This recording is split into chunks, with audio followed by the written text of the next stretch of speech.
Hello, Hoopers. It's your boy JP, and the Cleveland Cavaliers have finally got their head coach in Kenny Atkinson.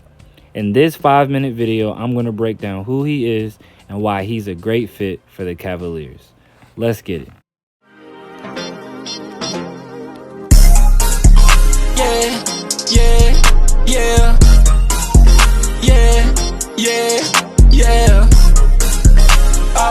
You hit my phone and I'm hitting ignore.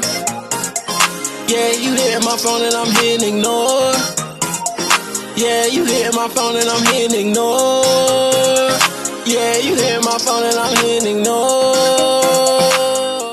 Okay, Cavs fans. First things first.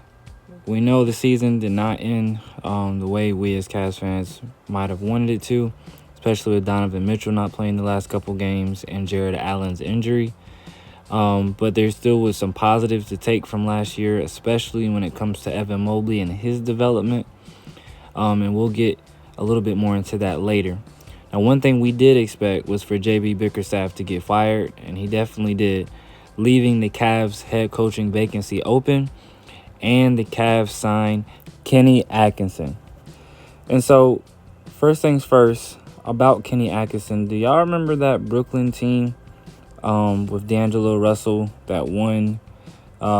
They just kind of made the playoffs out of nowhere, and they won that one game against Philly, but they lost in the first round, but everybody loved them for some reason. That team was Kenny Atkinson's team, actually. And it's also worth noting that 2 current Cavaliers were on that team, in Jared Allen and Caris LeVert. Now, before he actually got to Brooklyn, he spent some time under Mike D'Antoni. He spent a lot of time, actually, as an assistant coach for Mike D'Antoni. And then with the Brooklyn situation with KD and Kyrie, he eventually stepped down. And then after that, he spent a year with the Clippers as an assistant coach. And then the last 3 years, he was an assistant coach under Steve Kerr. Now, in Brooklyn, he had 118 wins and 190 losses, giving him almost a 40% win percentage. Now, I don't put too much stock in that personally, because those first 2 years in Brooklyn, I mean, if you look back at those teams, like Brooklyn, remember, everybody forgets that Brooklyn traded away everything for Kevin Garnett, Paul Pierce, and yeah, they had to recover from that, and he was stuck doing that. So those first 2 years, I'm not even holding against him. He had that one playoff surge, and then it was the KD and Kyrie drama and all that stuff that was going on. So I don't really even blame him for that season and stepping down, because that was apparently a lot, I can only imagine. Now, why I believe he's a good fit is mainly because he's known for his player development, actually. You see how D'Lo was under him that one season. You see how Spencer Dinwiddie and how he had a little surgence there. So, I mean, the development plus this young Cavs team is a good look.